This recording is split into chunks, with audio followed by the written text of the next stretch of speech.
The vicarage clock struck one time too many. Welcome to Mystery's Notebook. I am your host, Elspeth. Tell me where you're watching from. Your comments make this circle of mystery so special. Now, the tale begins. It was a bright June morning in St. Mary Mead, the sort of day when the air itself seemed to hum with the promise of roses, idle chatter, and tea in shaded gardens.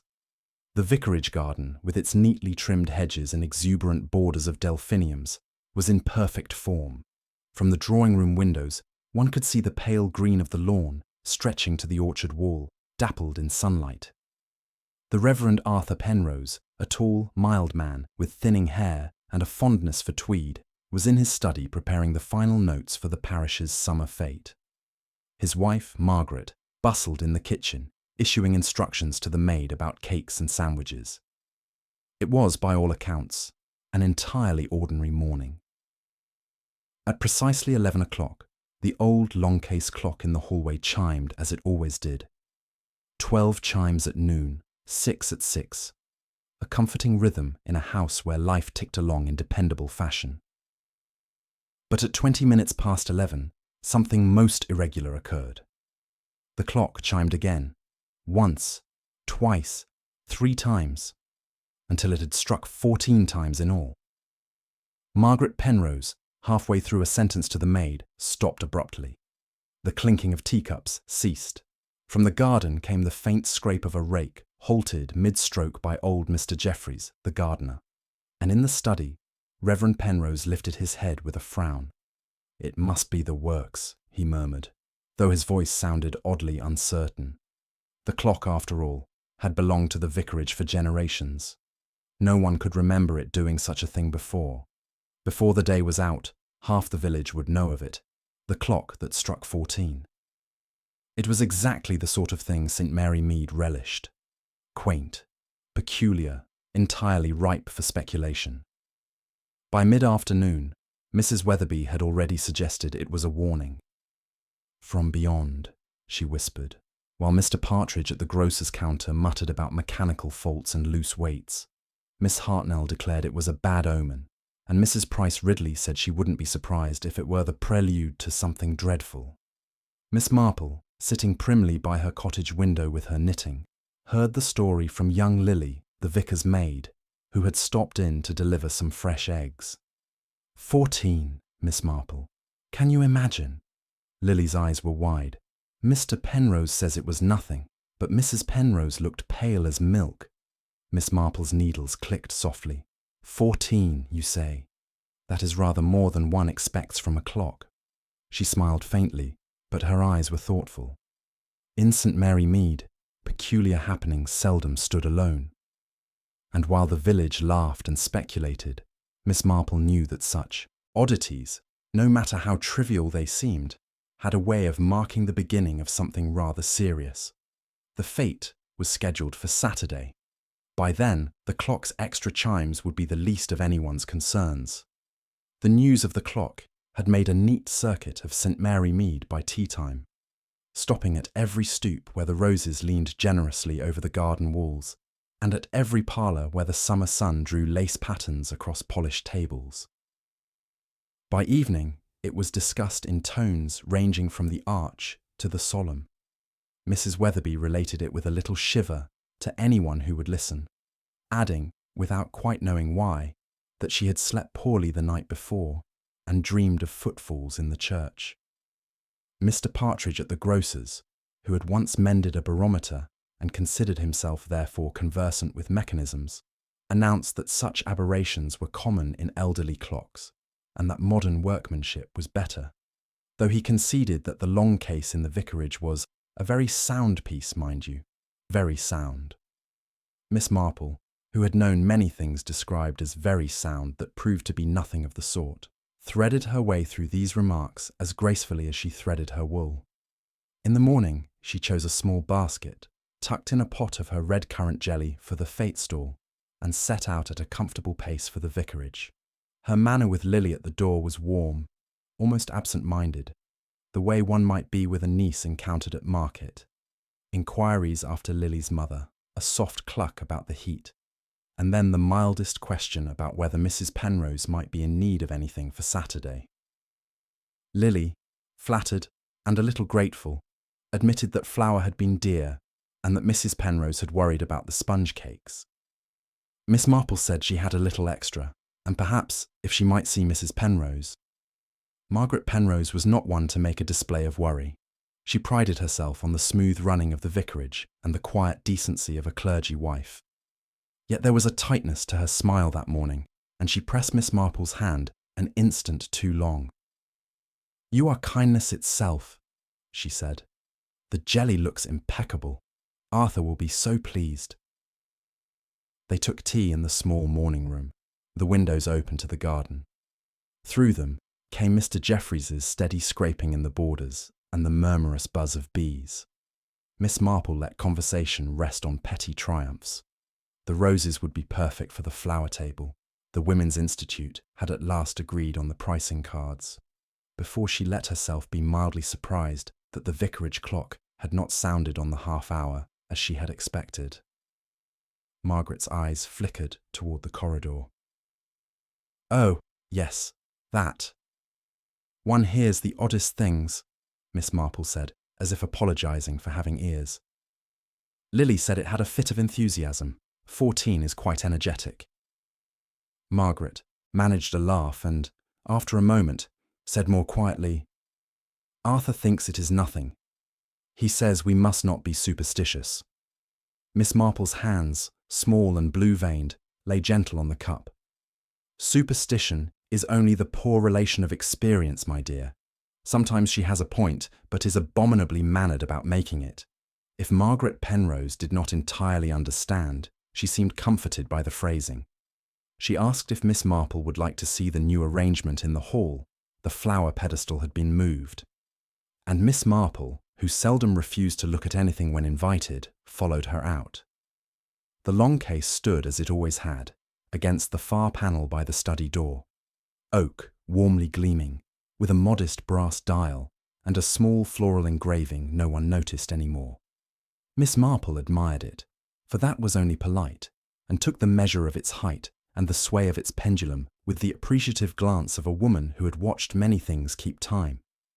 Up close, there was the faintest tang in the air, oil and something sweet, at odds with the vicarage's usual lavender. There were 2 tiny crescents on the brass, where a thumb might have pressed to open the hood, fresh enough to have resisted the daily dust. "What a handsome piece," Miss Marple said. "Mr. Penrose must be proud of it." "He is," Margaret said quickly, almost too quickly. "It belonged to his grandfather, you know. It has not misbehaved before." Miss Marple bent, not so far as to be vulgar, but enough to observe the key on its hook beside the door. There were 2 hooks, in fact. One held the vestry key, a longer iron thing with a worn bow. The other hook was empty. Margaret noticed her glance and supplied, with a little colour touching her cheek. "Oh, Arthur has taken the safe key to the church. There was some jumble. Papers, the bazaar receipts, that needed locking." "Very prudent," Miss Marple murmured. "I am always admiring prudence. It looks dull, but in a pinch it saves one's shins." They returned to the morning room, where Lily brought in a plate of little currant buns that were rather better than Lily by herself could have managed. Miss Marple praised them and asked, by way of nothing at all, whether Mr. Ellery still saw to the clock when it needed attention. Margaret hesitated, only a fraction, but enough for a woman like Miss Marple to see, and said that Mr. Ellery had not been called in years. The clock had behaved. "If it goes on striking as it likes," she added, trying for a lightness that fell short, "we shall telephone him." "Indeed," Miss Marple said. She had not missed that Mr. Ellery and Margaret's brother had once gone into a small business together, nor that the business had failed in a manner that left unpleasantness on the tongue. She let the silence rest, then found her shawl and her basket, and made her pleasant goodbyes, adding in the doorway, "Do make Arthur be more careful, these busy days. Fates are fatiguing to men who pretend they are not." From the vicarage she turned, not homeward, but along the lane that ran down to the green. St. Mary Mead was assembling itself into its Saturday attire, and a committee of determined women in floral prints had made a fortress of trestle tables near the pond. Miss Hartnell presided there, soldierly and convinced, and Mrs. Price Ridley had made herself indispensable by producing lists no one remembered approving. On the far side of the green, the new lodger at Orchard Cottage, Mr. Lucius Gray, a slender man with careful hair, and the sort of coat one wears to be noticed not wearing a coat, stood looking at the church tower with interest that seemed a little too abstract. Miss Marple had seen him twice at the grocer's, buying expensive tea and a jar of pears in brandy. He had said he wrote articles for the London magazines, which might or might not be true. He was, in any case, very polite to everyone and learned names quickly, a habit Miss Marple had always found either admirable or alarming, according to other particulars. As she passed, Mr. Gray tipped his head. "What a handsome clock the vicar has," he said, as if this were an ordinary observation on the weather. "I heard it yesterday when I called with a pamphlet for him. Most emphatic." Miss Marple's smile softened, but her gaze was direct in the kindly way that disarmed without ever alerting. "It is emphatic when it chooses," she said. "I dare say you keep good time yourself, Mr. Gray. Writers often do when there is a post to catch." He laughed, not displeased, and admitted that he kept irregular hours. "Deadlines are enemies of sleep," he said. "Does one ever become used to the bells here? 4, 8, matins, evensong, charming, if one does not mind being woken." "Habit is a remarkable blanket," Miss Marple said. "It covers a multitude of draughts." At the tables, Miss Hartnell was lamenting in an efficient manner the lack of proper labels for the jam competition. Mrs. Weatherby stood with her hands clasped, telling Mrs. Allstone that her cat had hissed at the wall at precisely 11:20. "They see what we do not," she confided. "Animals know." Mrs. Allstone, who believed animals knew their dinners and little else, murmured something and wondered if she ought to change the ribbon on the white elephant stall. Colonel and Mrs. Talbot argued about whether a coconut shy encouraged vulgarity. Over it all floated the bright, well-bred laughter of girls arranging bunting and the steady thock of Mr. Baines hammering pegs. Near the church gate, Miss Marple paused to greet Mr. Ellery, the clockmaker, who was engaged in an amiable quarrel with the verger about the bell rope, which was fraying. Mr. Ellery was a compact man with brown hands and a habit of peering at things as if they were up to something. "Morning, Miss Marple," he said. "A good rope should not wear like this unless someone has been playing merry with it." "Children," Miss Marple suggested. "They adore to pull at a thing that will pull back." "Children pull in fits and starts," Mr. Ellery said. "This is even wear, as if wrung steadily by a fellow who didn't mind if anyone heard." He said it without emphasis, and the verger sniffed. "One hears so many things," Miss Marple agreed mildly. "I have just been admiring the vicar's clock.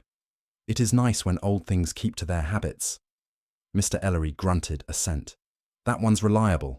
Fine movement. Not much to go wrong unless someone interferes. If I had my way, I'd lock every clock I'd ever mended and keep the keys in my pocket." Miss Marple nodded, as if this were only the harmless growl of a craftsman jealous of his craft, and they passed on to less particular talk. But she tucked away the remark, along with the scent of oil and sweet perfume, and the 2 small crescents on the brass. She had once noticed similar crescents on a young woman's glove button, made by nervous thumbs at moments of stress. In the afternoon, the vicar called at 3 cottages, carrying with him good temper and requests for trifles: chairs from Mrs. Larkin, a cake tin from Mrs. Alston, a promise of scones from Miss Wren. He was glad, very glad, to be engaged in ordinary matters, yet twice he found his hand straying to his pocket where the vestry key should have been, and remembering it on the hook at church, and twice he told himself not to be foolish. When he returned to his study, he found on the blotter a small square envelope with no stamp. It had been pushed under the door. The hand upon it was uneven and youngish. He opened it with a paper knife and read, without comprehension, the single line written inside: "Time is not what you think." He stood with the paper in his hand until Margaret called him to tea. He put the note in the top drawer under the parish magazine and said nothing. It was nothing, of course, a child's prank. There had been older boys at the churchyard lately, climbing the yew. They were capable of foolishness. He would mention to the verger that boys must be discouraged from the vestry door. That evening, as lamps were lit and curtains drawn, conversation in parlours turned again to the clock. Mr. Gray, invited by Mrs. Price Ridley to demonstrate urbanity among country people, obliged by being charming, and carefully did not lead the conversation, but allowed it to arrive where it wanted. When it did, he inquired whether the vicarage had had visitors that morning. "An odd question," Mrs. Price Ridley said suspiciously. Mr. Gray smiled and passed the lemon slices. "Only that I heard a voice I did not know when I left a pamphlet," he said. "A man's voice, very deep." He said it as one might remark upon a baritone thrush. He was thanked for the lemon. Miss Marple, at home, set aside her knitting and made a small list in her neat hand on the back of an old envelope. It contained 5 items: perfume, not lavender; oil, fresh; key on wrong hook; Mr. Gray, heard voice; bell rope, steady wear. She wrote them without underlining, for underlining gives away what one is thinking, and Miss Marple preferred that her thoughts should be decorous guests who never made a scene. She added a 6th item after a moment.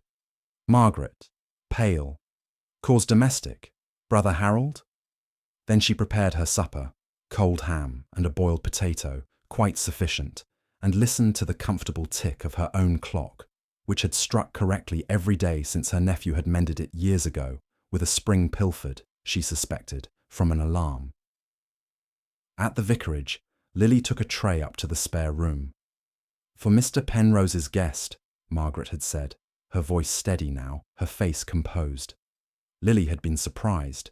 She had known nothing of a guest, but she was young and not given to curiosity in the sense Miss Marple meant it, and so she placed the tray on the little table and glanced only once at the suitcase on the chair.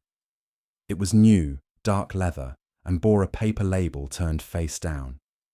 She set the teapot, wondered if the man would want sugar, and then stood quite still, for somewhere quite near there came the faint, wrong music of a clock striking, not in the hall where it ought to be, not in the place and manner that had comforted her since she had come into service, but from upstairs, oddly muted, a handful of tinkling notes. Lily told herself she had imagined it. The tray rattled a little in her hands as she went out. Night settled over St. Mary Mead in its usual sensible fashion, with no more fuss than the closing of a book. A fox cried in the hedgerow. A bicycle went hurriedly along the lane with a light that bobbed. From the green came one last thock of Mr. Baines's hammer as he remembered a peg he had meant to drive. The village had its mysteries and its habits, and sometimes they were the same thing. In her bed, Miss Marple lay awake for a little, thinking of clocks and the way people reveal themselves when they do not know they are speaking, through their fingertips, their choice of tea, the order in which they put keys upon hooks. She slept at last and dreamed, not of omens or footfalls in a church, but of a garden where the paths ended 2 steps before the gate, and of a gentleman who insisted they led all the way out. In the morning, she would walk those paths again and consider where the missing steps might be. Morning in St. Mary Mead arrived with that particular clarity of early summer, the air faintly cool before the sun's warmth set the hedgerows steaming, the scent of cut grass mingling with the clean, sharp fragrance of damp earth. Miss Marple rose early, as was her habit, and moved quietly about her little house, drawing back curtains, feeding the birds with crumbs from a jar, and setting the kettle on. From her kitchen window, she could see, across the green, Mr. Gray strolling toward the post office with a certain unhurried elegance, as though the day waited upon him rather than the other way round.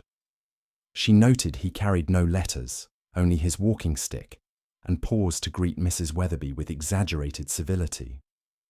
After breakfast, she set off with her knitting bag, ostensibly bound for the Women's Institute committee meeting, though the bag contained more observation than yarn.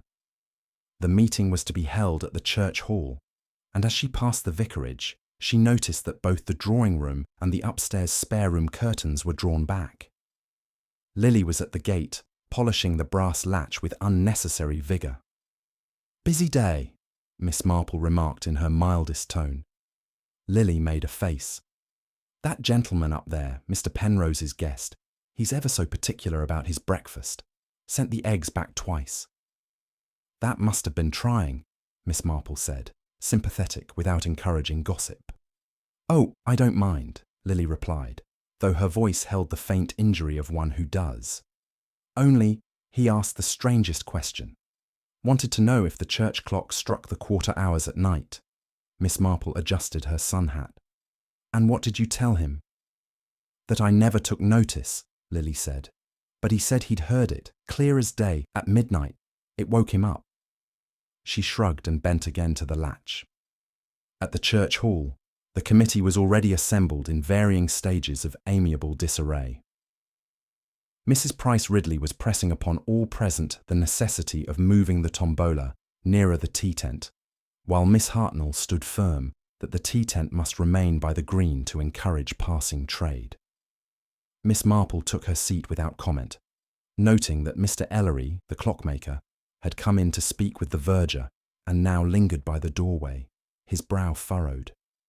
When the meeting concluded, she drifted toward him with the air of someone about to ask after a niece's health. "I wonder," she said, "if the vicarage clock might have kept you busy yet. Mrs. Penrose mentioned its eagerness in striking." Mr. Ellery gave a short laugh. "No one's asked me to look. Truth is, that sort of overstriking's not an accident if the mechanism's sound. Someone's tampered with the count wheel, likely." Miss Marple tilted her head as if considering a recipe. "Tampered? How very odd. And not the sort of thing one could manage without being noticed." "Not unless you had time alone with it," he replied. "And the key." She thanked him and left, the remark settling into the same mental list where she had placed the scent of perfume and the empty hook.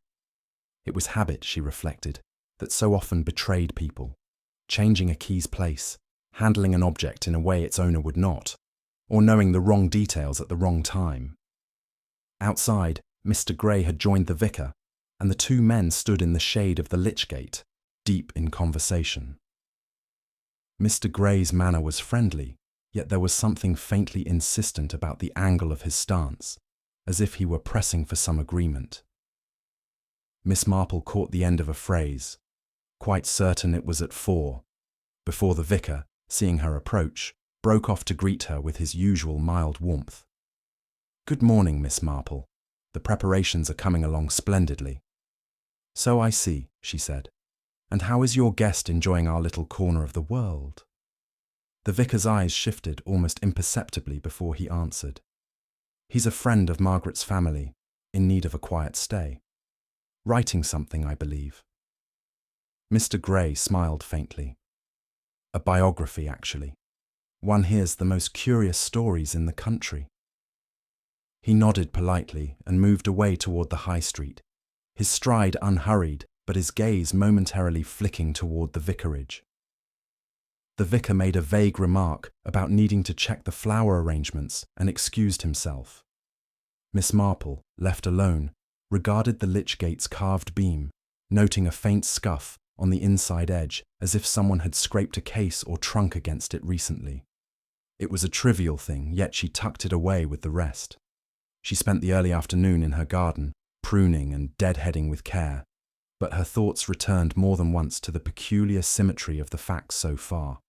A clock, striking more than it should, a guest with an interest in timekeeping, an unfamiliar voice in the vicarage, and now a note to the vicar about time not being what he thought.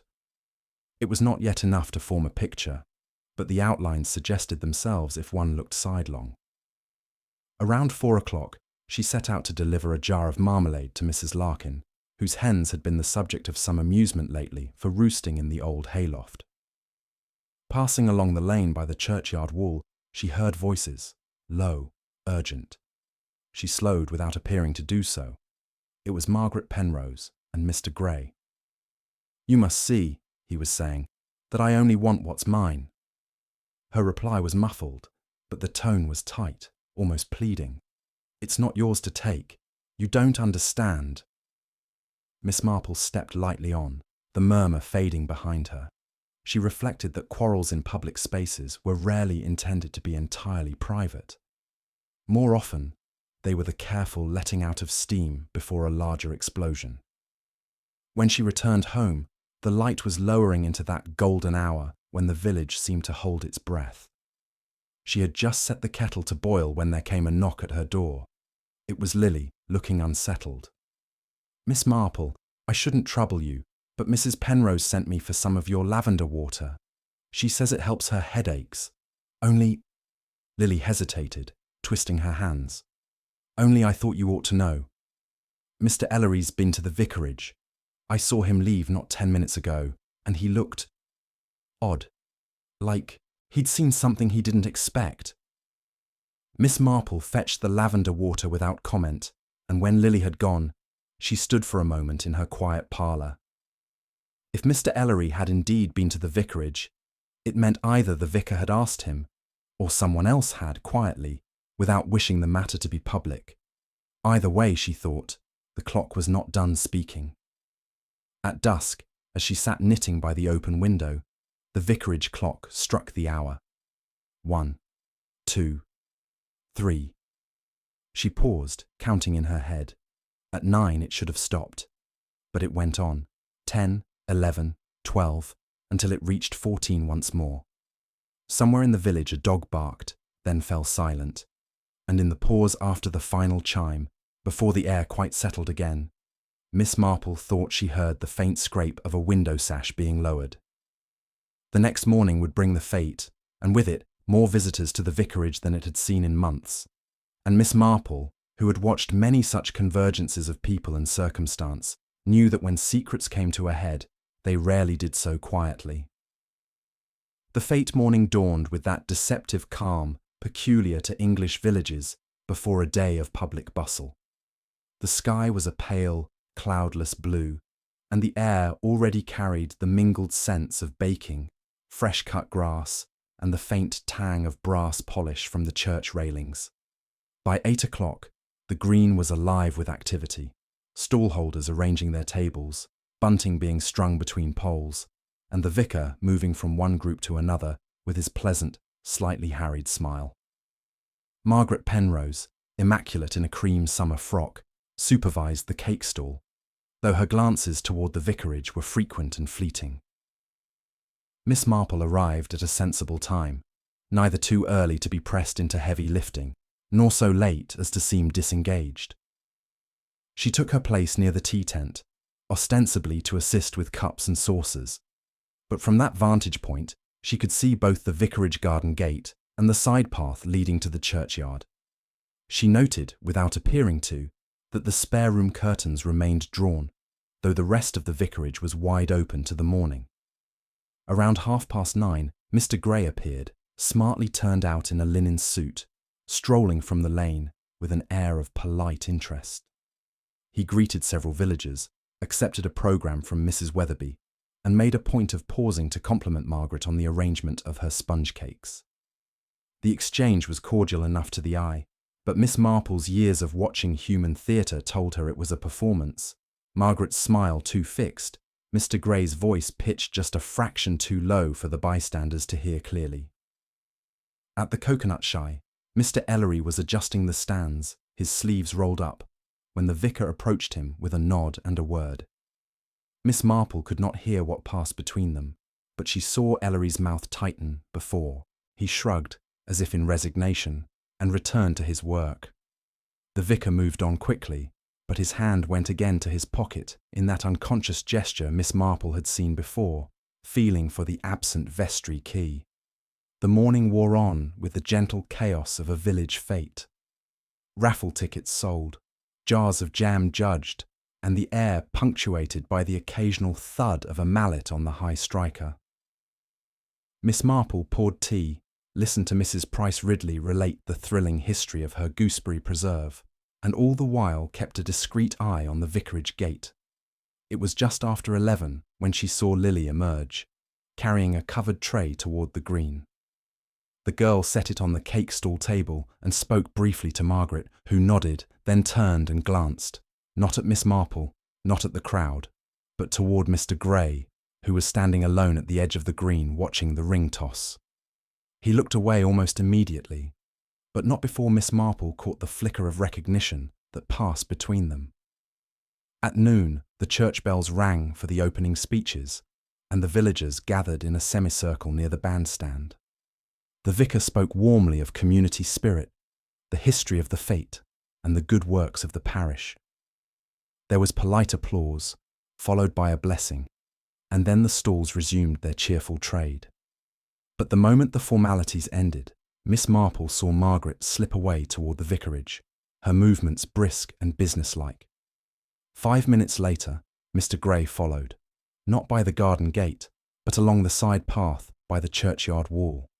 Miss Marple excused herself from the tea tent, claiming she had promised to fetch more sugar from her cottage. Instead, she took the long way round, skirting the back of the church to where the path emerged near the orchard. There she paused, just out of sight of the vicarage side door. She heard voices, Margaret's first, taut with urgency. "You cannot be here now. It isn't safe." Mr. Gray's reply was low, measured. "If you'd given it to me when I asked, we could have avoided all this." A pause, then Margaret's voice again, brittle with strain. "It's locked away. And Arthur," she broke off abruptly, as if aware of how much she was saying. Miss Marple, her face mild and thoughtful, moved on quietly before they emerged into view. She made her way back to the fete in time to see the vicar speaking with Colonel Talbot, his manner outwardly calm, but his eyes flicking toward the vicarage. The afternoon settled into a warm, drowsy rhythm. Children ran about with ices, elderly ladies sat under parasols, and the brass band played selections from light operetta. But the undercurrent of unease remained. Miss Marple sensed it in the way Margaret kept returning to the house, in the way the vicar's attention strayed from his conversations, and in the way Mr. Gray never lingered too long in one place. It was near 3 o'clock when the first real disruption came. A sudden, sharp cry rang out from the direction of the vicarage. Heads turned, conversations faltered. Lily came running onto the green, her face pale, her apron askew. "Mrs. Penrose," she called. "Something's happened upstairs." Margaret was already moving, her skirts brushing past startled villagers. The vicar hurried after her, and Miss Marple, with quiet decisiveness, followed at a pace neither slow nor hurried, but enough to arrive just behind them at the vicarage door. Up the stairs they went, to the spare room, where the curtains were now drawn wide. On the floor, near the writing desk, lay Mr. Gray, his head at an unnatural angle, one arm flung out. The leather suitcase was open beside him, its contents, a jumble of papers, a silver pocket watch, and a small velvet pouch, spilled across the carpet. The vicar knelt, feeling for a pulse, then looked up at Margaret and shook his head once. "He's dead," he said quietly. For a moment, no one spoke. The ticking of the long case clock in the hall below seemed suddenly louder, more insistent. Miss Marple's gaze drifted over the scene, the overturned chair, the slight scuff on the floorboards near the desk, the faint scent of the same perfume she had noticed before. Margaret stood very still, her hands clasped tightly in front of her. "He must have fallen," she said, though her voice lacked conviction. The vicar looked at her sharply, then back at the body. "We must send for Dr. Spencer. And the police." Miss Marple inclined her head in quiet agreement. But in her mind, the pieces were shifting. Time, again, at the heart of it. The clock's irregular chimes, the question about the church bell at midnight, the note about time not being what one thought, and now a man dead beside a suitcase containing a watch. She looked once more at the velvet pouch, noting the way its drawstring was pulled tight as though hastily knotted. Then she stepped back to let the vicar pass, her expression composed, her eyes as unreadable as the face of a clock whose hands had been moved without anyone noticing. Dr. Spencer arrived within 15 minutes, having been summoned discreetly from the fete by one of the Penroses' parishioners. He came in with his black bag and professional briskness, nodding to the vicar before bending over the body. His hands moved with practiced efficiency, examining the neck, the position of the limbs, the pallor of the skin. When he straightened, his expression was sober but not alarmed. "Neck broken," he said in a low tone. Could have been a fall from the chair, though. His eyes went to the scuff mark on the floor and then to the desk. "It's an odd angle. I'll not be certain until the coroner's had a look." The vicar ran a hand through his thinning hair. "So it could have been an accident?" Dr. Spencer hesitated. "It could have been." His gaze lingered a fraction too long on Margaret before he bent again to close the dead man's eyes. Margaret, who had been standing near the window, spoke without turning. "We must think of the fete. It's still going on. People will talk People will talk whatever you do," Dr. Spencer interrupted gently. "Best send someone for Inspector Cray." Miss Marple, who had been quietly studying the desk, glanced up. "He's at the fete, I believe, running the bottle stall for the Rotary." The vicar seized on the suggestion and left at once, perhaps glad for an errand. Margaret moved to straighten the objects on the dressing table, though her hands trembled slightly. Miss Marple, still by the desk, touched nothing but allowed her gaze to take in every detail: the scattered papers, the overturned chair, the position of the suitcase. The silver pocket watch had rolled half under the desk, its chain coiled like a serpent.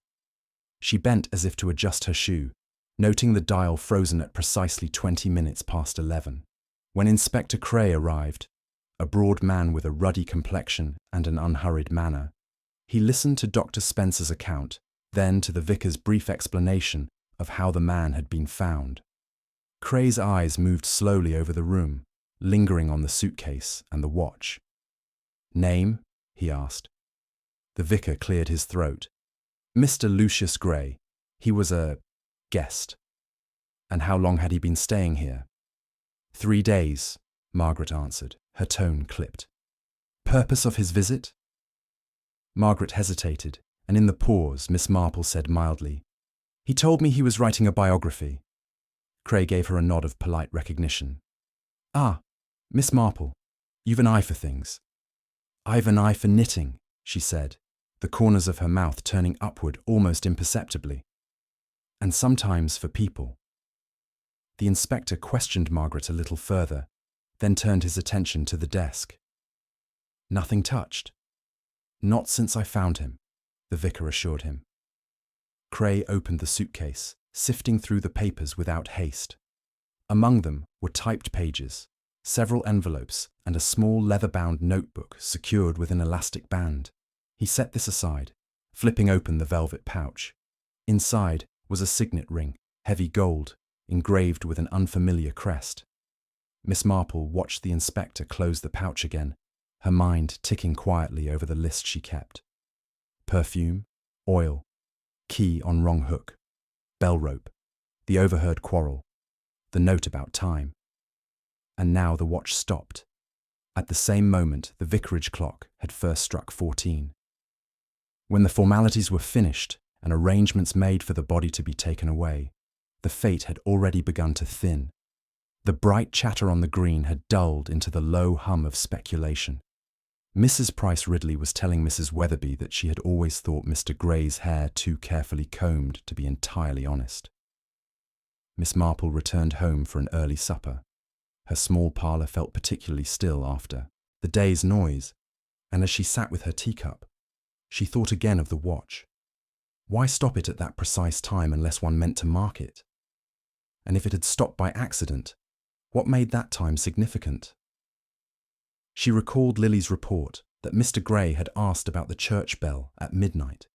An odd question, unless one were interested in movements during the hours when most slept. If the bell could be heard clearly at certain times, it could be used to mark or mask a sound. Footsteps, perhaps, or the closing of a door.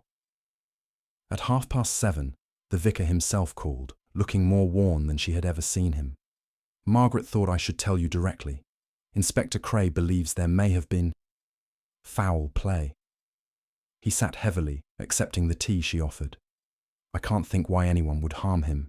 He was reserved, yes, but civil enough. Miss Marple poured the tea and said nothing for a moment. You knew him before this visit? The vicar shook his head. Margaret's family knew him. He arrived with a letter of introduction from her brother. I thought nothing of it. People come to the vicarage often enough. And your brother-in-law? He's in London. Some sort of business in antiques. The vicar's brow furrowed, as if this detail had only just occurred to him in light of the day's events. Miss Marple's eyes rested briefly on the gold signet ring she had seen in the pouch. Antiques can be rather a wide field, can't they? Sometimes more valuable than the finder realizes. The vicar shifted uncomfortably, then glanced toward the door as though the walls themselves might overhear. I should be grateful, Miss Marple, if you kept a watchful eye. You seem to see things before others do. She gave a small, polite smile. One tries. That night, as she prepared for bed, the village lay quiet under the silver wash of moonlight. Then, faint but distinct through the open window, she heard the vicarage clock strike, slow, deliberate. She counted 12, 13, 14, and in the stillness that followed, a single measured knock sounded from somewhere beyond the green. Not the quick rapping of a caller, but one heavy, deliberate blow, as though on a door seldom used. Miss Marple stood for a moment in the dark, considering whether to take her torch and investigate. But she knew the night often yielded more to those who waited than to those who chased after it. In the morning, she would visit the vicarage again, not as an intruder on grief, but as one who could be of use. And perhaps, if she were careful, she might find out exactly what Mr. Gray had been looking for, and why the measure of his time had stopped at 20 minutes past 11. The morning after the fete began with a sky, the colour of bleached linen, and a light that made edges very clear. Hedge against road, stone against grass, the vicarage gable decisively separate from the pale blue behind it. Clarity, Miss Marple reflected as she drew her curtains, was often a mercy. People said they wanted truth, but really they wanted edges soft enough that they could imagine themselves on either side until the last possible moment. She breakfasted neatly, and after a pause by the bird table and a word to her geraniums, walked toward the vicarage with a small basket that held nothing more incriminating than scones. It was the sort of basket one carries when there has been a death. It says, I am thinking of you, and also, I am the kind of person who notices when eggs are needed. Lily opened the door with reddened eyes and admitted her, grateful and wary at once. The hall smelled faintly of lavender polish and something sweeter, not lavender at all. Violet, perhaps. Miss Marple had known a girl once whose idea of sophistication was a dab of Parma violets behind each ear. Men of a certain kind noticed it for being not quite right. If Mrs. Penrose is able to see me, only a moment, Miss Marple said. And if she is not, I shall leave these and vanish. She'll see you, Lily said, swallowing. She says you're a comfort. Margaret sat in the morning room as she had sat 2 days before, but there was a stillness about her now that looked less like composure and more like the fixed calm of a woman who has used up all the immediate motions of grief and is left with thinking. She thanked Miss Marple for the scones, spoke of kindness, of arrangements, of the inspector's visit. Miss Marple listened and murmured assent where it did no harm, and then, gently, I was sorry to hear that Mr. Gray, Lucius Gray, died in the spare room. Such a shock in one's own house. Margaret's hands, folded and precise upon her lap, tightened. Yes, Arthur scarcely slept, a fractional beat. Nor did I. There is no proper sleep when clocks insist upon making remarks in the night, Miss Marple said lightly. I heard your good clock overexert itself again. Margaret looked away at the garden. Yes. After a suitable interval, Miss Marple rose, and Margaret, perhaps grateful to have some small thing to do, offered to see her out. In the hall, the long case stood demure and golden, pendulum precise. Up close, the faint trace of that not lavender sweetness persisted, contradicted by the sober oak. Miss Marple's eyes touched the hooks by the door. The vestry key hung from one. The other, yesterday empty, now held a small brass key with a round bow, of the sort one might use to wind or adjust a clock. What a blessing, Miss Marple observed to the air, that some things keep to their places. It was an observation one could make about keys and also about people. They had almost reached the door when there came the sound of masculine voices in the hall, a baritone careful in its politics and a tenor in amiable agreement. Inspector Cray entered with Dr. Spencer behind him and, a step later, Mr. Ellery the clockmaker with a leather satchel under his arm and an expression that suggested satisfaction not yet granted. "Mrs. Penrose," Cray said, not unkindly, "thank you for allowing Mr. Ellery to examine the clock. Dr. Spencer has been very firm that our timings must be better than guesses." "Of course," Margaret said. She looked at the inspector as one might look at a dentist, civil, braced. Miss Marple made as if to withdraw, but Mr. Ellery, seeing her, nodded with that small professional respect he allotted to people who asked sensible questions. "Might as well have one more pair of eyes," he said, obtusely democratic. Cray did not object. In villages, objections sometimes cost more than they saved. The clock's hood was lifted, the movement exposed, brass plates clean, arbors bright, the count wheel with its notches like a well-used comb. Ellery's hands, brown and deft, moved with the possessiveness of a man doing right by an old friend. "There we are," he said after a minute. "Pin for the count lever's been bent a whisper, not by accident. See that shine on the bend? Fresh. Someone's teased it so the lever missed a notch now and again. That'll give you extra blows if you time it right." "Could that happen without the key?" Cray asked. "Not decent," Ellery said. "You'd want the hood up and the pendulum stilled while you fiddled. She's too good a movement to let you misbehave without protesting." Miss Marple peered gently, not so close as to be in anyone's way.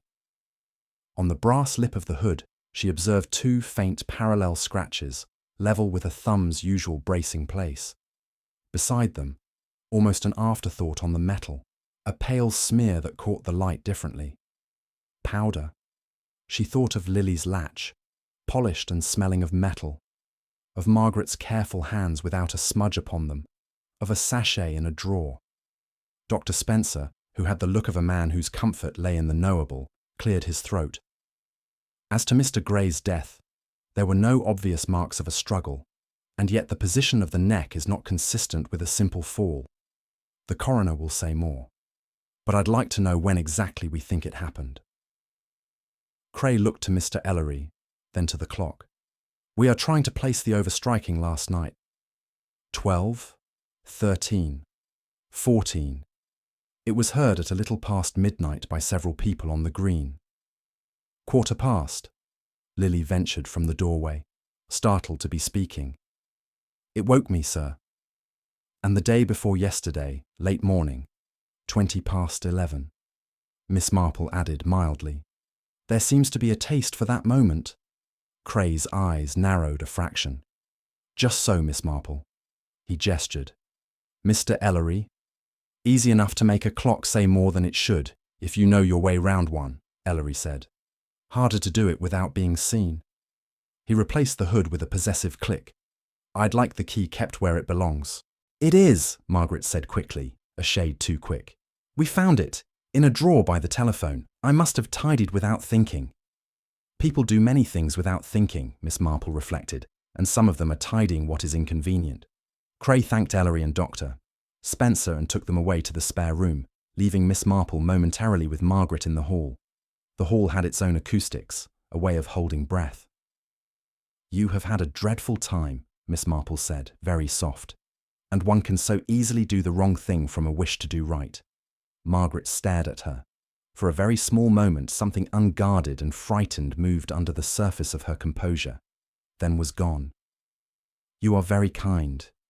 I am very old," Miss Marple corrected gently. It often amounts to the same thing. When they had gone upstairs, Lily lingered, twisting her apron. Miss, she whispered, do you think it was murder? I think, Miss Marple said, that someone has been careless about time. She hesitated. Lily, that night, when you brought the tray to the spare room, you thought you heard a clock. Not the long case. Lily nodded, relieved to be asked. Little chiming, miss. Like glass almost. Just a few notes.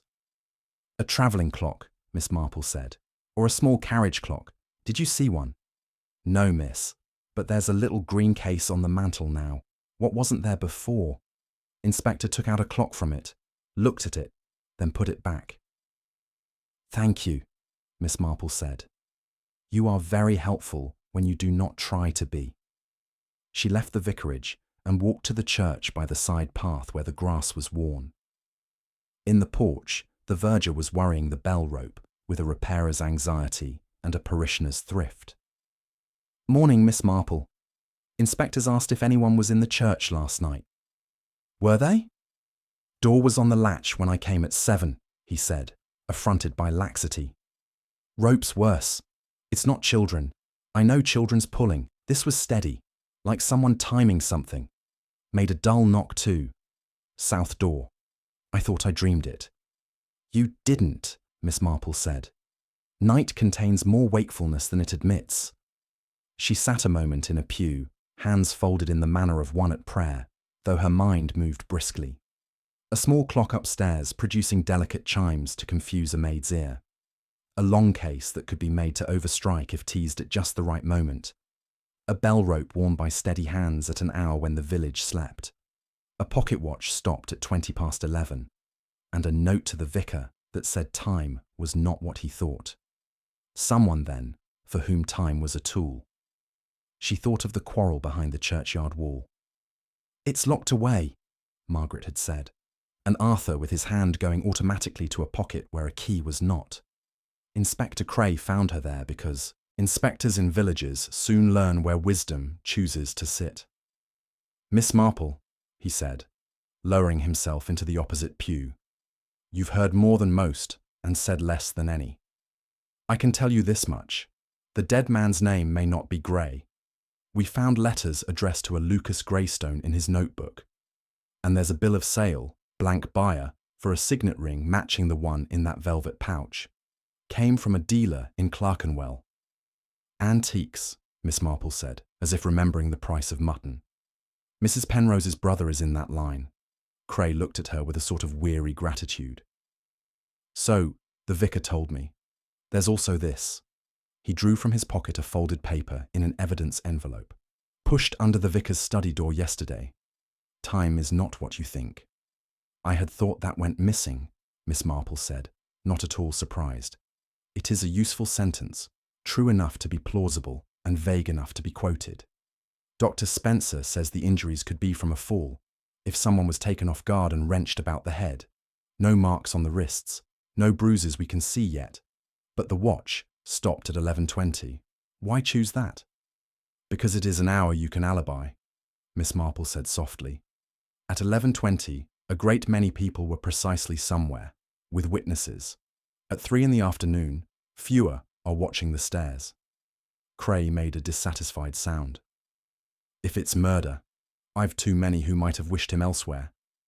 There's talk he was asking questions about a chalice that went missing from a church in Finchley years ago, and about a ring, crest of some minor family. If he came to collect, someone here may have decided the debt would not be paid. Miss Marple considered the feel of the brass under a powdered thumb. Inspector, could you ask Mr. Ellery whether the count lever pin could be bent with a hairpin? An ordinary one. He blinked. Then a smile, brief and genuine, moved the corners of his mouth. I'll ask. And, she added, almost apologetically, if you would be so good as to have someone look for violet sachets. Not lavender. Violet. They are vulgar little things and like to hide in drawers. Cray nodded and rose. You have a way of making the oddest requests sound like common sense, Miss Marple. I ask only what I have seen other people do, she said. "A great many crimes are copies. It is virtue that is original." She returned home by the longer way, past Orchard Cottage where Mr. Greystone, had taken rooms before moving into the vicarage. The curtains were drawn. A small pasteboard card in the window announced "To Let." In the dust of the sill, there was the ghost of a square where a photograph had stood. The outline remained, the contents removed. She stood a moment, then turned away. On the lane, a bicycle went by, its tires leaving a neat diamond tread in the soft patch. By the verge, she thought of the scuff inside the lich gate, of a suitcase scraped in haste, of a knock at the south door. At her cottage, she put the kettle on and took out her oldest notebook. She wrote, "Hairpin, pin." Violet, who? Small clock. Upstairs, whose?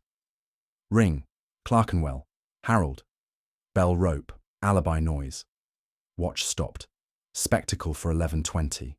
Then after a pause she added a small question mark beside Arthur and a longer, more regretful one beside Margaret. She disliked writing those, but one must be fair. Habit can make good people do very foolish things. As the kettle began to hum, the long case in her own parlour struck the hour, exactly and uninterestingly, just as she liked it. She poured her tea and thought of a test, something small and harmless that would show her which way the wind was blowing, without anyone feeling the draught. It is often best, she knew, to speak of teacups when you mean tempests, and to ask for a recipe when you want a confession. Tomorrow, she decided, she would bring back the scone basket, empty, and ask Margaret, ever so casually, whether she preferred lavender sachets to violet. People who lie about perfume often tell you the truth about everything else. The next morning was soft with mist, the sort that hangs low in the hedgerows and turns every cobweb into lace. Miss Marple walked up the lane toward the vicarage, the empty scone basket in the crook of her arm. She had chosen her time carefully, late enough that breakfast would be cleared away, early enough that callers were unlikely. Lily answered the door, hair damp from recent washing, apron fresh. She looked surprised to see Miss Marple, but not displeased. "I thought," Miss Marple said, "that I might return the basket before it develops ideas of belonging to me." Lily smiled faintly and admitted her. The hall smelled of beeswax polish this time, but the faint undernote of violet still lingered. It was subtler, perhaps from being shut up overnight, but it was there. Miss Marple let her eyes pass gently over the key hooks. Both occupied now, the smaller brass one turned so that its bit caught the light. Margaret came from the morning room, greeting Miss Marple with polite warmth. She looked tired. The skin under her eyes had the faint shadow of sleeplessness. "You've been very kind," Margaret said, taking the basket. "Arthur said you'd been helping with the inspector's questions. I hope it hasn't been too tedious." "Oh, dear me, no," Miss Marple replied. "A little tedium is most instructive. It's when people think nothing is happening that they let something slip." Margaret smiled thinly. "I dare say the inspector will have it all sorted soon." "I imagine so," Miss Marple said, and then, with the air of one changing the subject to something trivial, "I couldn't help admiring the scent in your hall last time I came. Not lavender, as I first thought. Violet, isn't it? Such a pretty, old-fashioned fragrance." For the briefest instant, Margaret's eyes widened. "Violet? Oh, yes, perhaps. I'm not very good with scents. It must be from a sachet in one of the drawers. My brother sent some once." Miss Marple inclined her head as though the matter were of no consequence. "Brothers do send the oddest things. Mine once sent me a pair of gloves 2 sizes too small. I always suspected they'd been meant for someone else." Margaret laughed, but the sound had an edge to it, as if she were aware of more in the remark than its surface meaning. She set the basket on a side table and excused herself to speak to Lily about flowers for the church. Left alone for a moment, Miss Marple's gaze rested on the long case clock. The brass on the hood had been polished since she last saw it. No faint smears now, no powdery residue. The pendulum swung steadily, its rhythm even. When Margaret returned, Miss Marple took her leave, but instead of turning directly home, she went along the side path toward the church. The verger was in the porch, coiling the repaired bell rope with evident satisfaction. "Good morning," she said. "It's looking very smart." "It'll last another year now," he replied. Inspector was back earlier, asking about the south door. I told him what I told you. It was on the latch, and there was that knock in the night. He says he's found a mark on the inside of the door, like something heavy leaned there. Suitcase, perhaps. Could be, not one of ours anyhow. He paused, then added, "Funny thing, when the inspector was in the tower he found a little niche where the rope comes down. Could hide a small thing in there if you were minded to." Miss Marple stored that away. A small clock, perhaps, or something less innocent. She returned home by way of Orchard Cottage, now silent and closed. In the dust by the gate she saw fresh tyre marks, the diamond tread again leading toward the main road. A bicycle, and not the same as the one she had seen 2 days earlier. This had a narrower wheel. The marks were clear enough to suggest no rain had fallen since they were made. At 11:30, as she was taking tea, Inspector Cray called. He declined refreshment, sitting forward in his chair, with the look of a man trying to fit a stubborn piece into a puzzle. "I've spoken to Mrs. Penrose's brother," he said. "Name's Harold Glynn. He admits sending her those violet sachets. Says he bought them in Clerkenwell, when he was visiting a dealer, same dealer who sold that signet ring to Gray, or Greystone, as we now know." Miss Marple set down her cup. "And did he say why he thought she might like them?" "He said she'd always liked that sort of thing," Cray replied, though his tone made it clear he was not convinced. "What's more, the dealer claims Greystone was making inquiries about a chalice stolen from Finchley years ago, and, here's the point, he was certain it had passed through Glynn's hands." "And Glynn denied it?" "Oh yes, said he'd never handled church plate in his life, but he was rattled." Cray tapped his notebook. "I've also found someone who saw a man leaving the vicarage by the garden gate the evening before the fete. Tall, dark hair, carrying a case. Matches Greystone, but the time's wrong for him to have gone far. He was seen later at the green." "Unless," Miss Marple said softly, "the man leaving was not Greystone at all." Cray looked at her sharply. "You think there were 2 cases? 2 people?" "I think," she said, "that if one wished to remove something without it being connected to oneself, one might send it on a journey before the main event, particularly if one had the use of a bicycle." He nodded slowly. "We found a small clock in that green case in the spare room.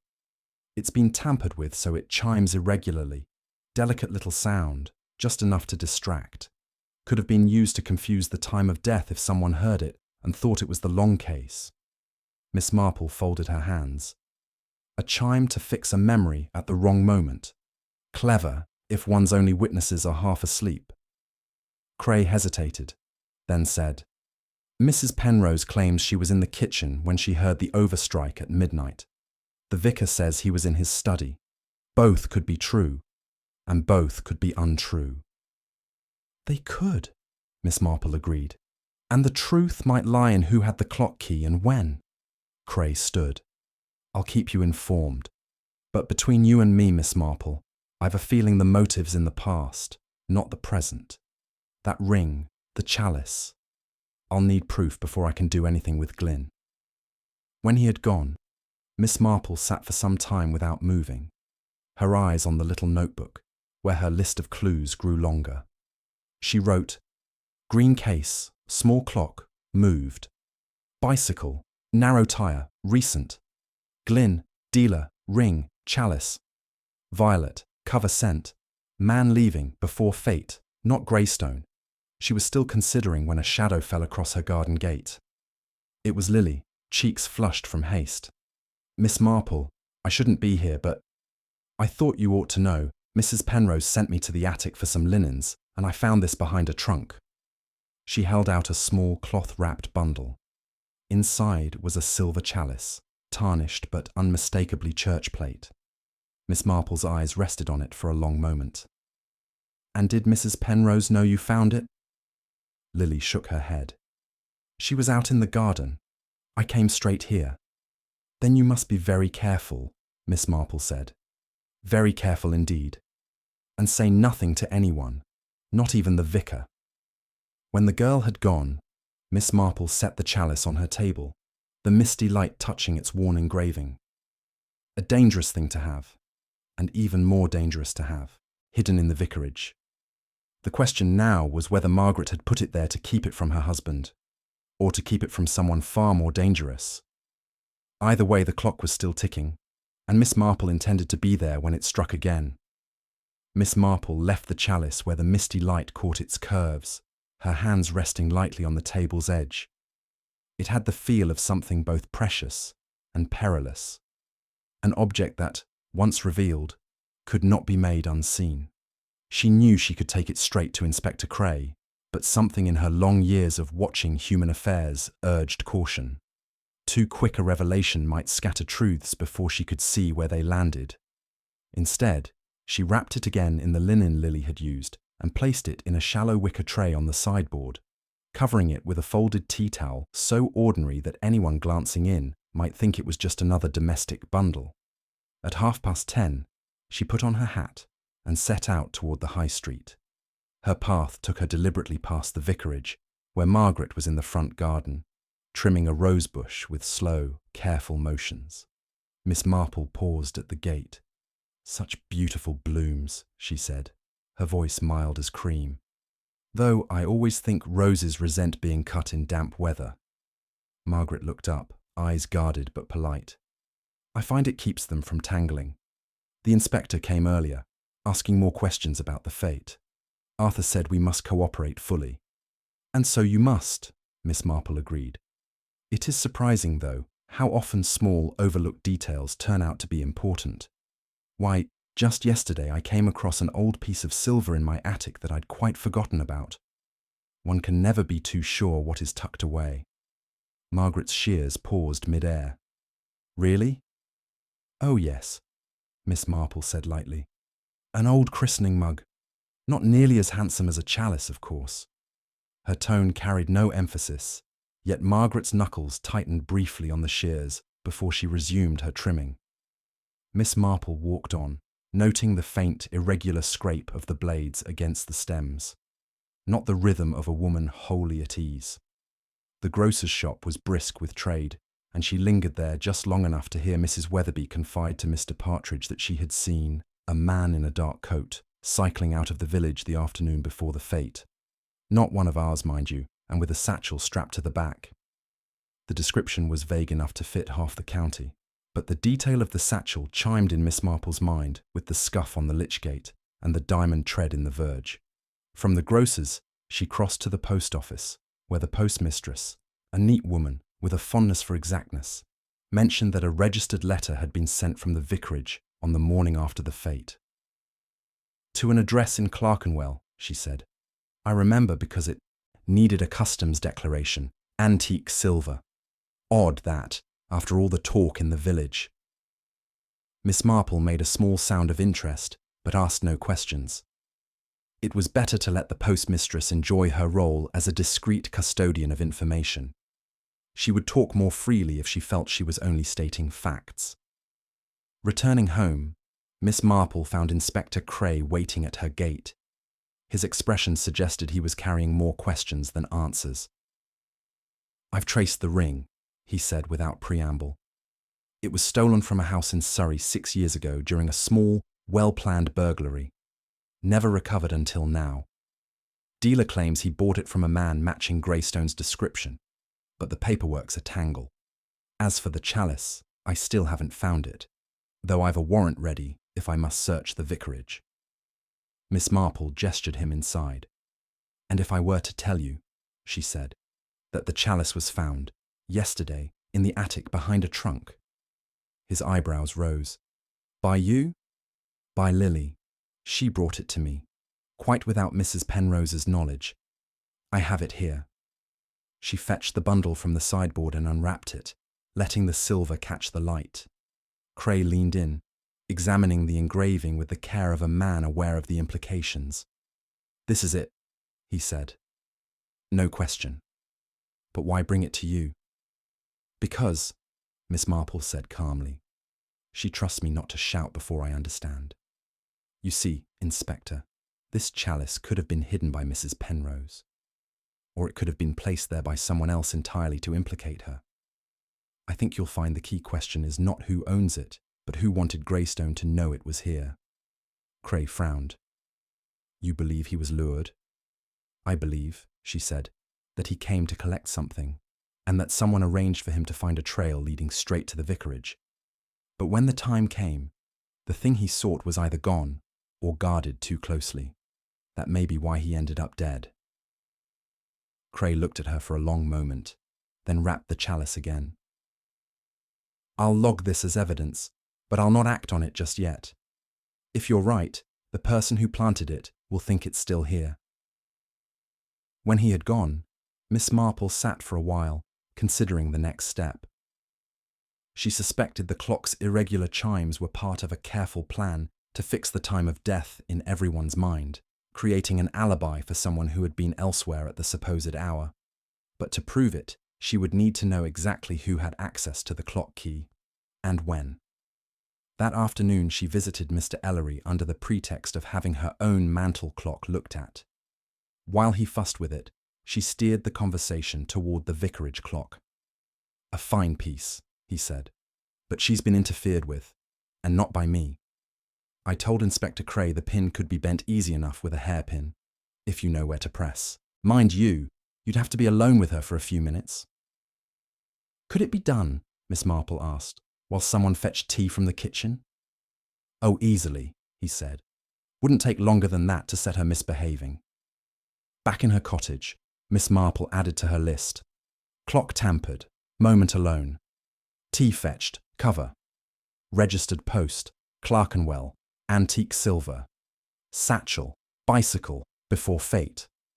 As evening fell, she sat by the open window, listening to the slow settling of the village. The vicarage clock struck 9, each chime clean and measured. She thought of the night she had heard it strike 14, and of Lily's delicate chimes from the spare room. If someone had been in the church at the same time, pulling the bell rope to mask other noises, the illusion of time would be complete. And then she thought of Margaret, trimming roses in the mist, her hands tightening on the shears at the mention of hidden silver. If Margaret was innocent, she was caught in a web spun by someone close. If she was not, the web was of her own weaving. Either way, Miss Marple knew the next strike of the clock might bring the truth nearer. All she had to do was be listening when it came. The following morning brought a pale, brittle sunshine, the sort that made the dew on the grass gleam like scattered glass. Miss Marple rose early, her mind already turning over the pattern of small, persistent details. The bicycle tracks, the registered post, the scent of violets, and the sound of the long case clock overstriking as if determined to tell a story no one had yet read correctly. She had the feeling that the picture was nearly complete, but the last pieces were still turned face down. She took her breakfast quickly and walked into the village, her route timed to pass the vicarage just as Arthur Penrose was leaving for his morning calls. He carried his sermon notes under one arm and looked as though sleep had eluded him again. "Such a busy man," Miss Marple observed cheerfully as they met at the gate. "I wonder, though, if you'll have time for the clockmaker today. I hear Mr. Ellery is still waiting to see you about the adjustment." Arthur looked momentarily startled. "The clock?" "Oh," Margaret said it was behaving itself again. "I thought there was no need." "How reassuring," she said mildly. "So few things in life behave themselves twice." She let him go without further comment, but she had marked his quick, evasive glance toward the hall where the long case stood. Margaret appeared at the door just then, gloves in one hand, a small key in the other.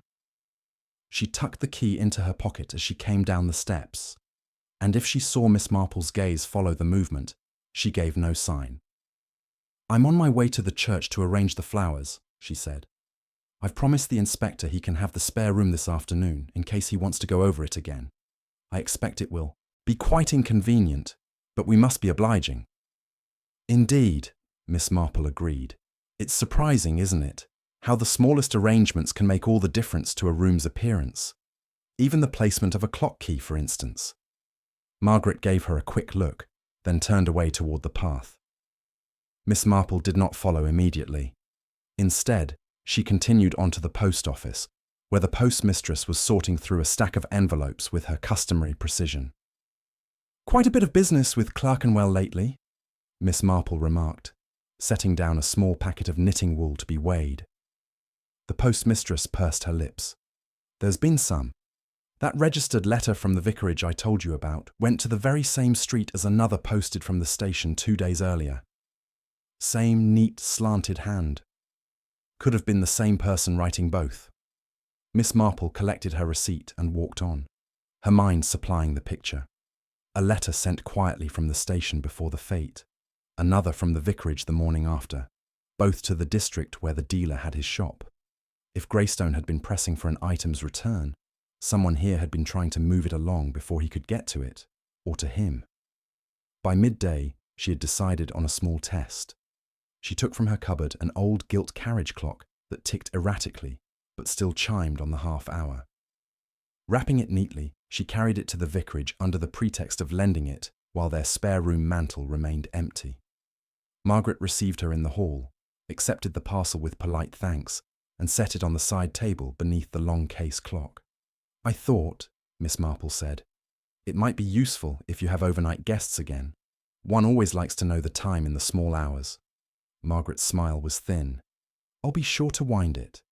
"Do," Miss Marple said, glancing at the brass key now on the hook by the door. "It keeps better time than it looks." She left the vicarage with an air of nothing in particular, but from her window later that afternoon, she saw Lily carry the wrapped carriage clock up the stairs to the spare room. That was exactly what she had hoped for. If someone tampered with it, she would know by morning, and she would also know who had been in the room before the inspector. As the light began to fade, Inspector Cray came to her cottage with the air of a man who has been chewing on the same thought all day without getting any closer to swallowing it. "I've had word from London," he said. "The dealer confirms Greystone was pressing him to return a stolen item, claimed it was here in St. Mary Mead.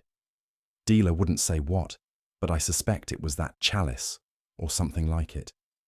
And I've just learned that Harold Glynn left the village the day before the fete, cycling toward the station. Claimed he was going to see a client in Bath." "And did he?" "Number he. Stayed in an inn outside town and no one saw him after dusk. I've a feeling he doubled back." Miss Marple poured him tea. "If he did, he could have brought something into the vicarage or taken something out without being noticed, especially if his sister was willing to help." Cray nodded grimly. "Or if she wasn't willing but was persuaded. I've also had the lab look at that green clock from the spare room.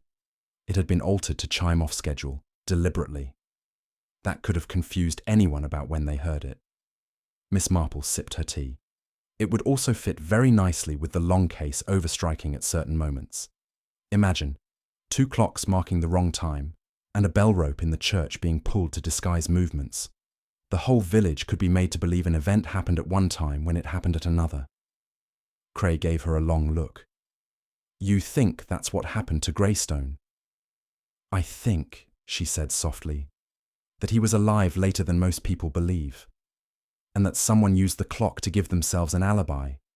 The question is, what happened in that gap of time? And who stood to gain by it?" Cray rose to go, promising to check on Glynn's movements. Miss Marple saw him out, then sat back down with her knitting.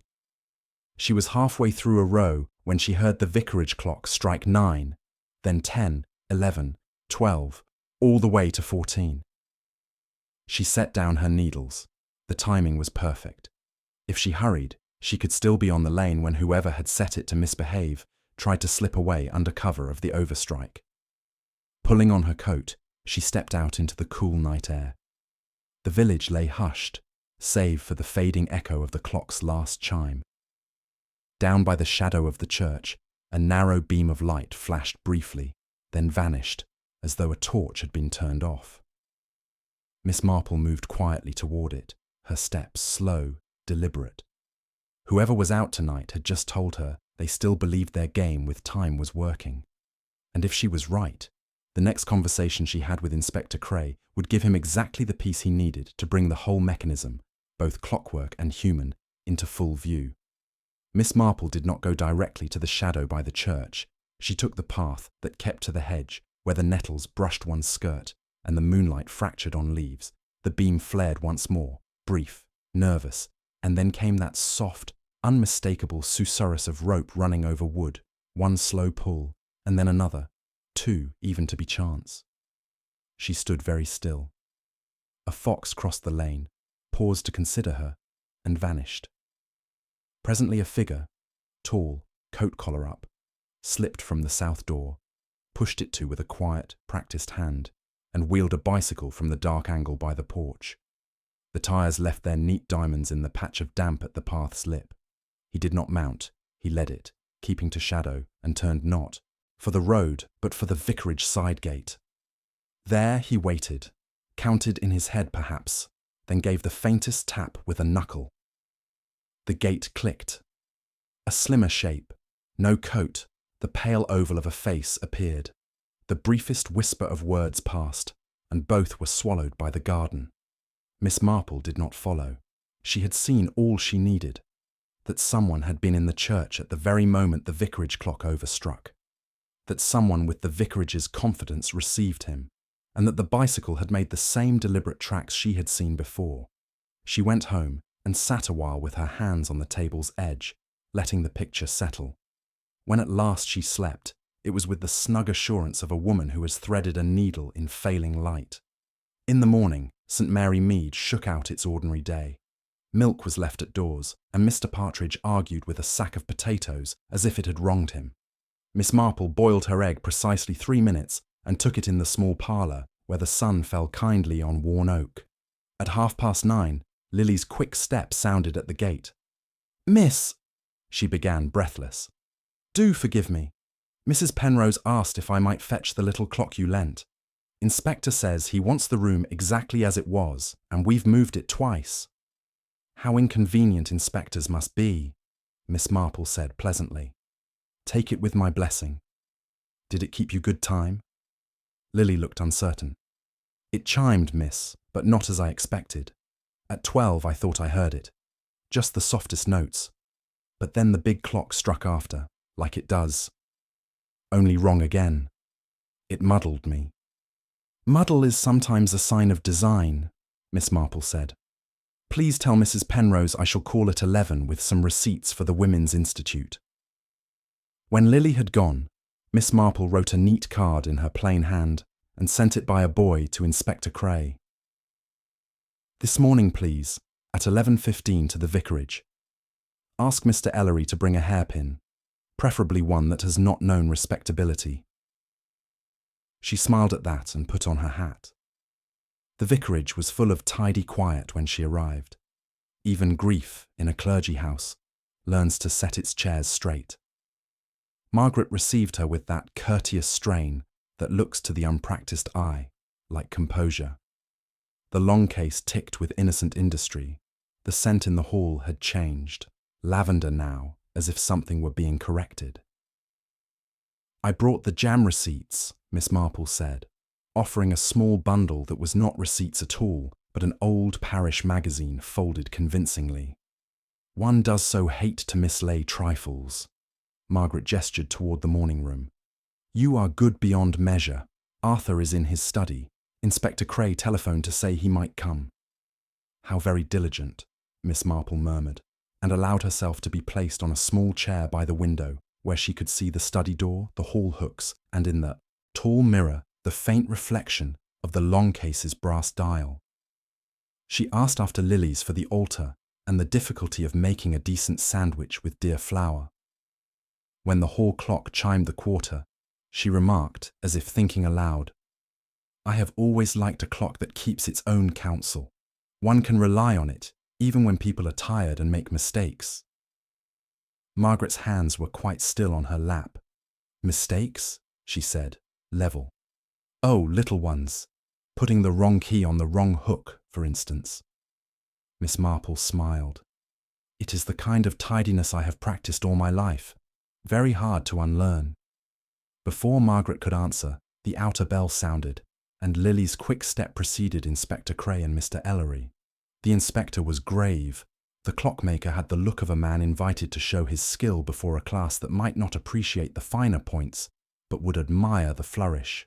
There was, too, another step behind them, Arthur Penrose, summoned from his notes, and a third man who hovered in the hall as if unsure of his welcome.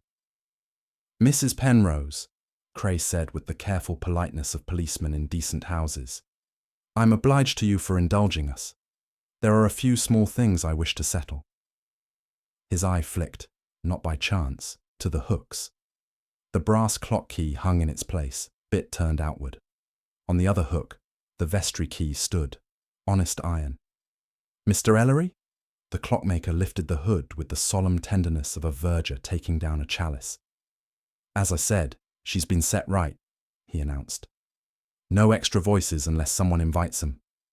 He cocked his head at Miss Marple, and, as if to himself, added, "Though a hairpin will coax the best of them to misbehave, if a fool insists." Cray produced, from his pocket, not a hairpin, but a little paper packet.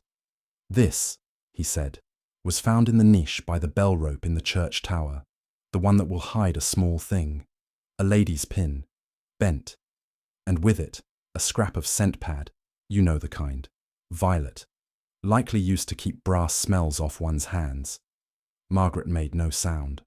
Arthur Penrose, who had been composed, flinched as if someone had said a word too loud in a sanctuary. He looked from the packet to his wife. "Margaret." She lifted her head then, and for the first time since Miss Marple had brought scones 2 days ago, there was something like heat in her voice. "You will, of course, imagine the worst," she said to the inspector, but her eyes were on her husband. "If you cannot be prudent, Arthur, at least be faithful to what you are." "I am," he said helplessly. "I have been. Good God, I have done nothing I am ashamed of except being slow to understand."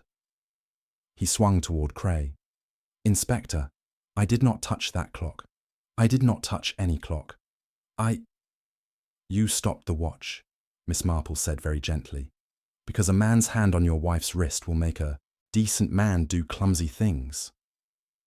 The watch rolled, quite natural, and the chair went with it, and the angle in his neck that Dr. Spencer doesn't like was made in a moment when mind and body were not consulting. After, someone who loved you very much decided that time could be persuaded to tell a prettier story. Silence is a peculiar thing in a hall. It magnifies the small. The pendulum's soft swing became distinct, and somewhere a bee disputed a window. Margaret's mouth tightened. The truth, when it rises, often begins in the jaw. "He came to take what he said was his," she said, not to Cray, not to Miss Marple, but to Arthur. "He pushed his way into the spare room before the fete, while you were at the bandstand. He said he would have the ring now and the chalice later. He knew about Harold. He knew too much about Harold. He said he'd have you ruined if you interfered. Yesterday he sent a note under your door to frighten you. Time is not what you think. He enjoyed frightening people." She drew a breath. "When you went to reason with him, he put his hand on me. She stopped. "You pulled him away. He fell. We both saw. It wasn't murder, it was a fall." Arthur's shoulders sagged. He made a small movement toward her that was both apology and need. "And then?" Cray asked, voice even. "And then," Miss Marple supplied, "Mrs. Penrose fetched the clock key from the drawer and asked Lily for tea, because a good girl is invisible when sent for cups. In those minutes, she bent the pin in the count lever so the long case would overstrike later, at midnight, when many would be awake to hear. In the spare room, she adjusted the little green clock to chime at odd moments so Lily, poor child, would remember sound rather than sequence. And at 11:20, when the whole village has a habit of listening for post or kettles or bells, she stopped the dead man's watch so that memory would stick. Later, She fetched a violet sachet because Mr. Ellery would see smears on brass and think a woman's hand. And perhaps he would be right. And perhaps the violet would remind one other person of Clerkenwell and Harold, and not of a wife moving in a panic. Margaret's eyes turned to Miss Marple then, sharp, almost angry. "You speak as if you were in the room." "No," Miss Marple said. "I was in a great many rooms like it over many years." She folded her hands.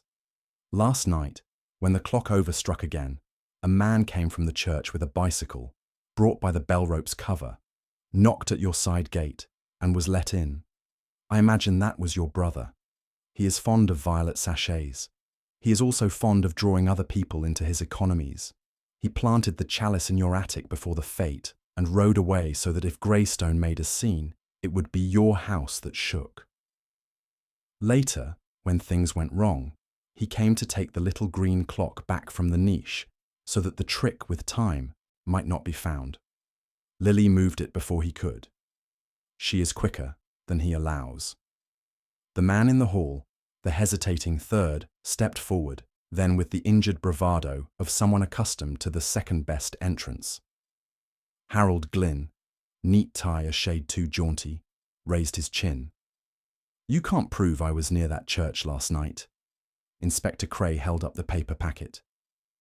"Your pin, Mr. Glynn, and your taste for scent. The postmistress remembers your hand on 2 registered letters. The dealer in Clerkenwell remembers you better. I don't need the church to place you." Glynn's mouth tugged into something that wanted to be a smile and failed. "You're barking up the wrong tree. The ring was Greystone's trouble, not mine. He took it to sell, and then got conscience." "And the chalice?" Cray asked. Glynn spread his hands. "What chalice?" "Innkeepers remember bicycles," Miss Marple said pleasantly. "The man at the White Hart does. He also remembers a satchel that clinked when set down. It does not matter, Mr. Glynn, because the thing that will undo you is not the thing you carried. It is the thing you made your sister carry." At that, Margaret moved, not away from Harold but a fraction sideways, as if drawing a line between them with her body. The thinness around her eyes had gone. What replaced it was steadier, quieter, and, Miss Marple thought, rather brave. "I will tell you what I did," she said to Cray. "I moved the clocks. I bent what is it called? The pin. I did it to protect my husband. I did not kill Mr. Greystone. I did not invite him. But I will not let my brother use me any longer." Harold snapped. "Margaret, think." "I have thought," she said, and the simple firmness in it shut him as effectively as a door. "All night I have thought. When Miss Marple asked about Violet, I understood she knew. When she lent the little carriage clock yesterday, I knew someone would try to meddle with it. It was moved twice, once by Lily, once by you, Harold, when you came in by the side gate. I will not say otherwise." Cray's pen scratched once in his notebook. He looked at Arthur. "Reverend Penrose?" The vicar's voice was low and untheatrical. "I went to his room to ask him to leave. He had no right to frighten my wife. He laughed. He swallowed. I took his wrist. He twisted. He fell. I have been remembering the sound of the chair ever since. It was an accident. Everything after was not." Cray let the silence stand long enough to be decent. "Very well," he said at last. "We will let the coroner call the fall what it was. As for the rest, Mr. Glynn, you will come with me to talk about stolen goods and perverting the course of justice. Mrs. Penrose, there will be questions about the clocks. I will not put handcuffs on anyone in this hall." Harold's colour had risen. He took a step, checked when the inspector shifted his weight. "You're making a mountain out of a family matter," he said. But there was no conviction in it. He glanced at Margaret for the old rescue and found it not there. "You wouldn't have a scullery if it weren't for me," he said to her, almost childishly. "I would have my peace," Margaret returned, and there was no anger in it, only a weary relief. Mr. Ellery, who'd been simmering with professional comment, replaced the clock's hood with a decisive little pat.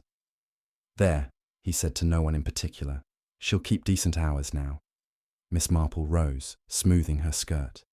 "Decent hours," she repeated, as if tasting the phrase. She met Margaret's eyes and found, beneath shame and fatigue, gratitude's first shy glimmer. "Inspector," she said, "if you require me, I shall be at home. I have promised my geraniums that today I will not neglect them." As they moved toward the door, the long case struck the quarter in its proper voice. No false enthusiasms, no theatricality. Outside, the sunshine had warmed. A bee, having settled its quarrel with glass, found the open sash and went out. Miss Marple stepped into the bright, ordinary air, thinking, not without tenderness, that people make a dreadful muddle of time when they are frightened. And sometimes, the kindest thing you can do is to set the hands straight and let them hear, at last, the hour as it truly is. 2 days later, St. Mary Mead had settled back into its quiet rhythm, the fate already reduced to the subject of minor complaints about overboiled tea and overripe strawberries. The vicarage windows were open to the summer air, though the curtains in the spare room remained discreetly drawn. Harold Glynn had been taken to London to answer for more than just the matter of the chalice, and Inspector Cray's visits had grown infrequent. Miss Marple sat in her garden, knitting in her lap, when Margaret Penrose came up the path. She looked lighter, as though some invisible weight had been lifted, though her eyes still held a depth that came from having stood too near to ruin.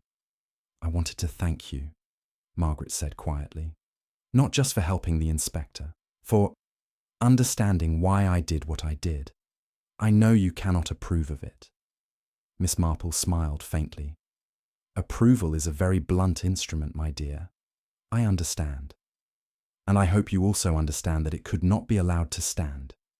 Lies, however well meant, have a way of growing roots. Before long, they are more difficult to remove than the original trouble." Margaret's gaze dropped to the neat rows of geraniums. "I think I've learned that.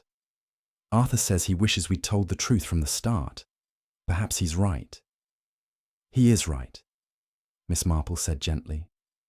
"But most people are wiser after the danger has passed. It is a very old pattern." She set down her knitting. "And you, Mrs. Penrose, what will you do now?" Margaret gave a small, wry smile. "Tend my own garden for a while, I think, and keep my brother at a distance." "That sounds like an excellent beginning," Miss Marple replied. When Margaret had gone, the village went on with its day. Mrs. Weatherby hanging out her washing, Mr. Partridge arguing over the weight of a joint, children playing under the watchful eye of the pond's resident goose. The vicarage clock struck the half-hour with perfect propriety, each chime precise and unremarkable. Miss Marple listened to it for a moment, then picked up her knitting again. Time, she thought, was like truth. Best kept steady and unaltered, for when people tried to bend it to their purposes, it usually bent back and caught them unawares. And in St. Mary Mead, there was always someone listening when the hour struck.